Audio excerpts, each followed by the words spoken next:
você que vai procurar algum órgão da prefeitura, então só a partir da próxima segunda-feira, com exceção aí desses órgãos e serviços considerados essenciais, como a Alessandra Amorim trouxe na informação. Agora são 10h39.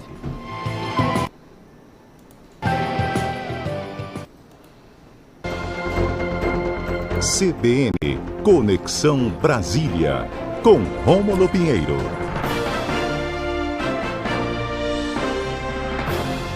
E no nosso último programa de 2025, o Rômulo Pinheiro está aqui com a gente na coluna Conexão Brasília. Ele mandou um material sobre o caso Banco Master e o terremoto no STF. Vamos acompanhar.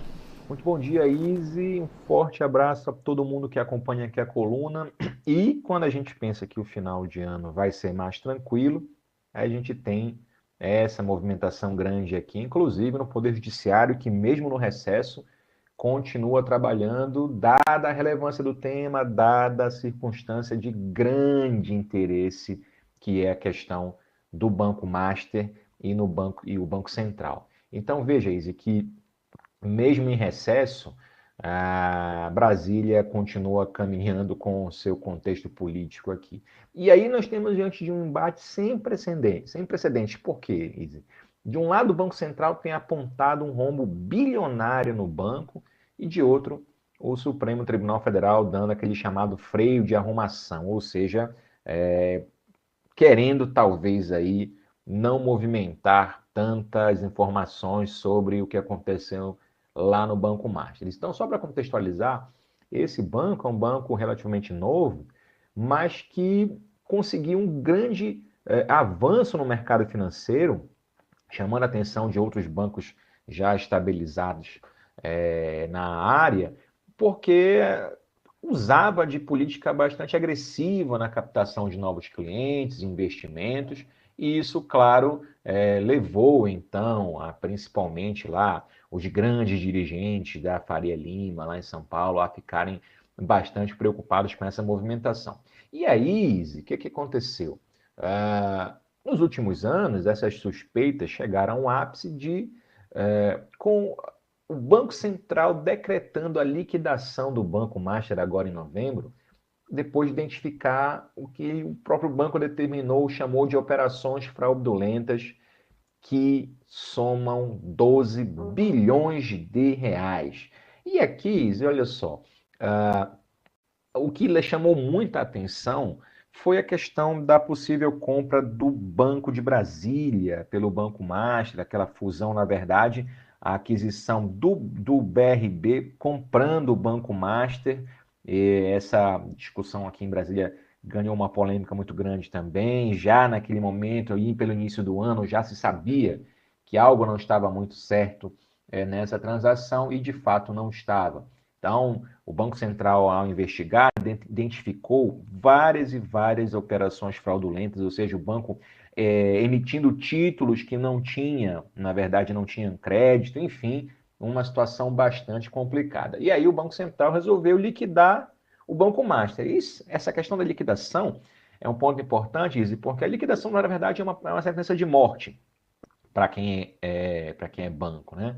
Então você acaba retirando do banco todos os seus ativos financeiros para cobrir dívidas. Então, praticamente o banco encerra as operações. E esse esquema de títulos falsos e essa relação nebulosa com o BRB que foi o que justificou essa liquidação do Banco Central. Mas até aí, ok, estávamos todos aí satisfeitos e contentes, ou pelo menos o Banco Central estava satisfeito e contente com essa situação, pelo menos para resolver o problema, mas sempre nós temos aí o STF atuando de uma forma positiva e outras nem tanto para atuar nessas questões, e às vezes, no caso, de forma bastante nebulosa. Nesse caso aqui, inicialmente se especulou que a esposa do ministro Alexandre de Moraes tem um contrato de 120 e poucos milhões com o banco, o escritório que ela participa, e isso gerou uma polêmica até no meio jornalístico. Isso não foi muito para frente, o foco mudou. Na verdade, hoje, quem está sob essa suspeita de talvez uma imparcialidade é o ministro Dias Toffoli, porque há informações já de fato de que o ministro teria viajado e teria uma relação muito próxima com os advogados do grupo, do banco, em razão de algumas viagens internacionais, teriam feito no avião das pessoas envolvidas, ter assistido um jogo de futebol, enfim, são relações estranhas, né?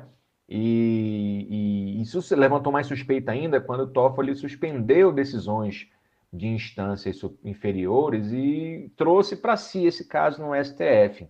Então, ele começou a realizar algumas acariações presenciais entre os donos do banco e ex-dirigentes públicos, inclusive ontem à noite, ontem durante o dia, houve uma acariação entre o presidente do banco, Daniel Vocaro, e alguns dirigentes do BRB, enfim, o STF manteve essa oitiva ontem de quase 9, 10 horas, em razão dessas divergências de depoimentos entre essas pessoas. Mas o que fica para a gente é essa dúvida, até o Banco Central, né, também está muito preocupado, porque se uma decisão técnica de liquidar um banco, ou seja, de encerrar as atividades de um banco em razão de uma suspeita de eventual crime, se isso fica somente a critério do Banco Central, como sempre foi, ou agora se isso também vai passar pelo crivo do STF, ou seja, se o STF vai ter um poder de decisão das decisões técnicas, ou em cima das decisões técnicas do Banco Central. É uma análise que o mundo financeiro se pergunta, ou em razão desse risco de qualquer decisão agora do Banco Central passar antes pelo STF.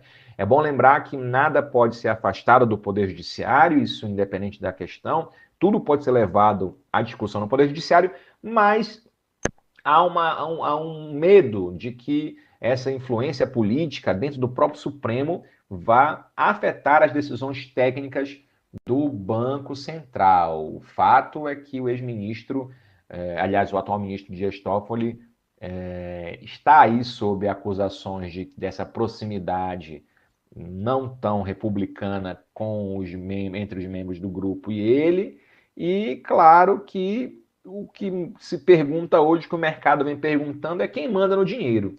Se são os técnicos do Banco Central ou a caneta monocrática de um ministro, no caso aqui, Dias Toffoli. Isso porque por que se interessa para todo mundo? Porque se o STF anular uma decisão técnica do Banco Central, a confiança no sistema financeiro pode até desmoronar em razão dessa circunstância. Então, isso aí, claro, que gerou um clima político, isso já teve um desdobramento, já no Senado já tem uma movimentação real para a criação de uma CPI do Banco Master agora em 2026. E claro que nesse meio existem também os senadores que querem atacar membros do Supremo, principalmente o ministro Alexandre de Moraes, que inicialmente estaria também com essa proximidade maior com os dirigentes do banco, nada aprovado ainda, mas a ideia é criar uma CPI e agora em 2026 com assinatura de parte do Senado para abrir esse procedimento. Então, claro que esse caso é um retrato de 2025, ou seja, o mercado financeiro, essa linha entre o mercado financeiro e o judiciário que, para quem conhece o sistema, já era muito próxima há muitos anos, agora se tornou mais visível, né? Então, a gente precisa ficar de olho, porque o que vai ser decidido nesse momento é como que os bancos serão fiscalizados daqui para frente. As decisões judiciais no Supremo Tribunal Federal tendem a apontar para esse caminho. O importante, Isa, é saber que existe muitos interesses por trás dessas questões. Não é uma situação simples de ser solucionada, ainda vai gerar muito pano para manga, até porque mesmo, para você ter uma ideia, Izzy, mesmo hoje, no último dia do ano, essa movimentação aqui em Brasília continua muito forte, o que indica um assunto que vai render muito mais agora no retorno das atividades no final de janeiro. Porque quando há uma situação dessa em Brasília que não é de tanta relevância, ninguém se movimenta no recesso, ainda mais no penúltimo dia do ano, como foi ontem, com a cariação, com oitiva lá no Supremo. Isso simplesmente é deixado aí para um segundo plano, e se aconteceu dessa forma, desse momento em que normalmente as coisas em Brasília já estão paradas, é porque isso é indicativo de que no ano que vem Esse é um assunto que vai chamar muita ainda a atenção de quem está acompanhando a nossa coluna e, claro, com reverberação, ou seja, com reflexo no que vai vir aí para também as próximas eleições de outubro de 2026. Então, a gente está acompanhando aqui sempre, a gente está de olho no que acontece e, claro, qualquer novidade, a gente volta aqui na coluna CBN Conexão Brasília, todas as quartas-feiras, sempre nesse mesmo horário. Um forte abraço a todos e até a próxima quarta.